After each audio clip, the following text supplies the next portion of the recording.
Stage 9 recap, let's get into it. Sing it, ooh, sing it, oh, sing it, oh, sing it, yada, yada, yada, sing it, oh, sing it, oh, sing it, oh, sing it, yada, yada, yada, sing it, oh, sing it, oh,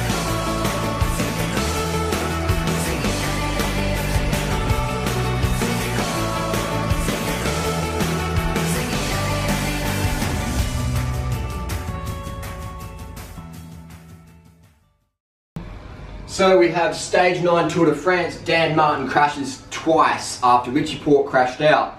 Did Richie Porte crash because he has the new Dura-Ace brakes? Let's find out. So we have a Trekker here, which is a fantastic bike, not sponsored, but I think it's one of the best bikes you can get for the money, regardless. Under $2,000, Trekker ALR as a race bike, it's really, really good. Allows for 28mm tyres. Anyway, this new Shimano brakes, in my opinion, caused the second crash of Dan Martin, which compromise the potential of an Irishman on the podium in the Tour de France. Now, let me explain why. This is the 105 brake. This is the brake I've been recommending for the last 2 years. Why is that? If you see my YouTube videos, I've been recommending it for a couple of years now, is that when it first came out, I noticed that it had better tyre clearance than any Dura-Ace or Ultegra model. And our BMC, whether or not they watched my video, Greg Van Avermaet used this exact brake with a non-branded 105 to win Paris-Roubaix this year because it allows for better tyre clearance with a non-direct mount brake setup. There's a lot of things that these people are getting from my YouTube videos. Team Sky going for yellow helmets now, keeps their head cooler. The jersey, I've been saying for years, the Team Sky jersey is too dark. It makes you hotter. And in a 3-week stage race, every little bit of fatigue metabolite will add up. They need to go with a white jersey or a blue jersey or some other jersey. Black is not good when you're racing in the sun, it makes you too hot. Anyway, getting back to the brakes that caused Dan Martin's crash. The new Shimano 9 1000 series, it doesn't have this micro adjust anymore. It's either on or it's off. So Dan Martin, he crashed into Richie Porte in stage 9, went over the bike bars, smacked his carbon front wheel, fucked it up, had to get a spare, and they put it in, but they left the brake open. So he goes around the corner, next corner, goes to hit the fucking front brake, there's no brake, he crashes again. That's his podium chance gone, just because he used the Shimano latest brake. Now if you watch carefully, Contador doesn't use the 9 1000 series direct mount in his new Amonda SLR. He uses the 9000 series direct mount brake because it allows that micro adjust. So Contador was one step ahead of the game, and knowing if he got a spare wheel, then he could do the micro adjust. Because these days in the peloton we have different width rims, wide rims, skinny rims, shallow rims, low carb, high carb, skinny rims. All right, so you have a different rim width. So if you put you get a spare wheel with a new Shimano not Dura-Ace 9 1000, you're fucked. You are fucked, really, because you don't know what variation you're going to get, so your brakes will or not will work. This is another example where the pro peloton gets fucked up the arse. These brakes are fine for us consumer because we can get an Allen key micro adjust it. The pros don't have any choice. They're getting a wheel change in 10 seconds, pit one, F1 pit stop, go again. But they may or may not have brakes. Let's roll the dice. So if you get a spare wheel as a pro rider using the new Shimano Dura-Ace 9 1000 series brakes, it's a roll of the dice whether your brake's going to fucking work next. You know what I mean? What if you have a crash and you blow 2 tyres, Mavic support comes along, gives you 2 wheels, then you're going again, you've got no brakes. You've got no fucking brakes and you're a pro cyclist.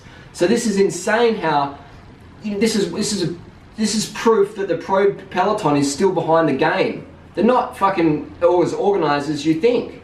This is really disappointing. So I would like to see that everyone discard the new 9 1000 series brakes in the pro peloton if your safety is a concern. For us consumer, they're okay, because we can pull our multi-tool out and adjust it. We don't have spare wheels given to us, so it's not an issue for the consumer. It's still a great product, but if you're a pro racer, it's dangerous as fuck. And Contador was very smart in changing that. He's got the old style brakes on his bike. So there's another example where the pro rider gets fisted up the arse. What else have we got? We've got Team Sky, running a 32 cassette. If you see here, we've got a 32 cassette. Come down here, my camera assistant. We've got a short cage Shimano derailleur, which I've been saying for years works just fine with that 32 cassette, and it works just fine. So we've got that. Now Chris Frieme's using a 32 cassette, and this is the first time in Tour de France history that someone's done a hack like that. Bradley Wiggins did it in 2012, but they used the long cage derailleur. This year they've used a short cage derailleur. They've given Shimano the middle finger and said, we're going to run a 32 cassette because we've seen durianrider do it on YouTube. And I was the first person to put this setup up on YouTube.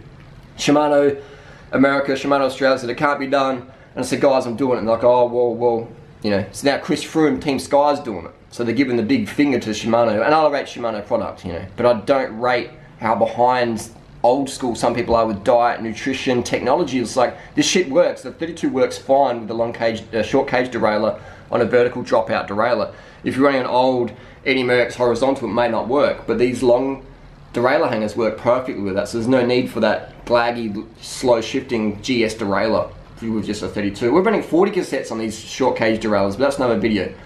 So that's another thing that I've been right on, and people say I was wrong. Durianrider, you're wrong, you can't break Shimano's rules. Well, break rules, pun intended. Dan Martin crashed because he followed Shimano's rules with that shitty brake. Chris Froome didn't follow the rules, didn't get dropped, ran a 32 cassette. Some riders from Quick Step, etc. You see him grinding up the hill in 28s or whatever. Chris Froome's in the 32, spinning, reducing his fatigue metabolites. White jerseys for Team Sky, give that a thumbs up. Been saying that for years, I should get rid of the black. Yellow helmets to, you know, I think they've been doing it for a while because for the Tour de France, but having a black helmet, your head's getting hotter. Great if it's in the middle of winter, but for visibility, safety, visibility is not an issue in the Tour de France, but maybe for your sponsors it is. But if you want to have a cool head, get a cool coloured helmet. I mean, you see me with a black helmet, that's the last time I'm wearing black, but what else can we talk about? We talked about the brakes, we're at the gear ratios, we've talked about, that's the reason Dan Martin crashed stage 9, because he ran the new Dura-Ace brakes. Again, it's not an issue for the consumer, it's not a recall issue, it's just an issue for the pros. And that's about it. So people can disagree with me all they want over the years. So you're wrong, 32 cassette. Now Chris Froome proves you're wrong. Team Sky proves you're wrong. They're following my advice. Alright, so, and here's another thing. I see some pro riders still not that lean. Their face is a bit puffy. It's not as lean as my face. And with the amount of miles they do every year, they should be a bit leaner. I could definitely get most of those pro riders a little bit more leaner, and just judging by the face is too round. If you're a pro cyclist, 30 years old, 25 years old, doing 30,000 k a year, you shouldn't have any little chipmunk pumpkin face. It should be lean, it should be skeletal. It should be like Lance Armstrong's face. Lance never had a puffy face. Ulrich did, Lance didn't. Veronk didn't. Escartine didn't. These puffy faces and these new generation riders, because they're taking this, you know, who knows what advice they're taking in terms of dietary, off-season, whatever, but most of the nutritionists out there are fat, or they're too heavy to be a pro cyclist. And they never take advice from someone who's heavier than you and out of shape when it comes to diet and nutrition, because they may be sincere, but sincerely wrong. Anyway, that's the stage 9 recap. 32 cassettes, white jerseys, dodgy brakes, and fast recovery wishes to Richie Porte, Geraint Thomas and all the crew who crashed out. That was the most crazy stage I've ever seen in the Tour de France. Crazy. And I think that many people take too many drugs. I understand drugs are part of the equation to get your hemoglobin up. I understand that. But I truly feel that there's an overuse of drugs, legal and illegal, when we can do things with diet, sleep, sugar, water. We can increase those things. And I think then we'll be using less drugs. I don't think we'll ever get rid of drugs, because let's just be honest. Shit like EPO, the hemoglobin of 200, that shit just works. Corticosteroids, that shit just works.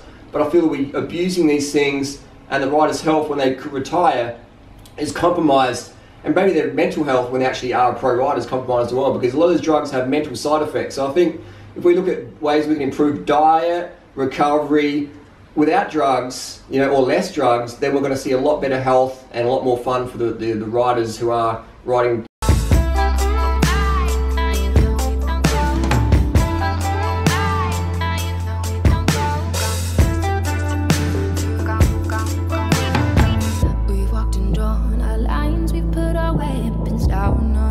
Turn to gold and now we're blacking out.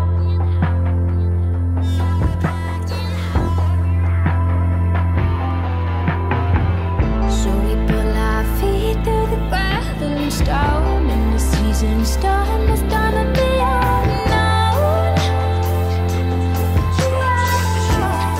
God's culture never fucking stops, right?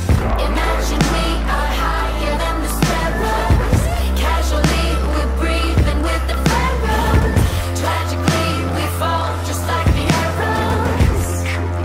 You will hear our voices echo.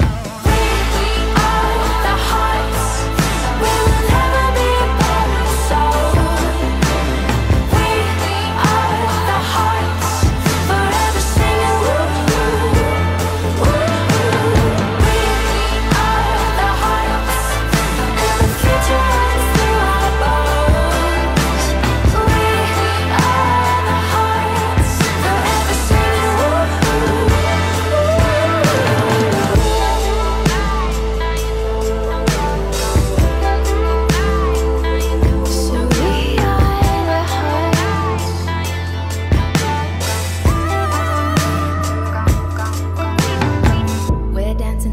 the smoke and we don't mind the flames now.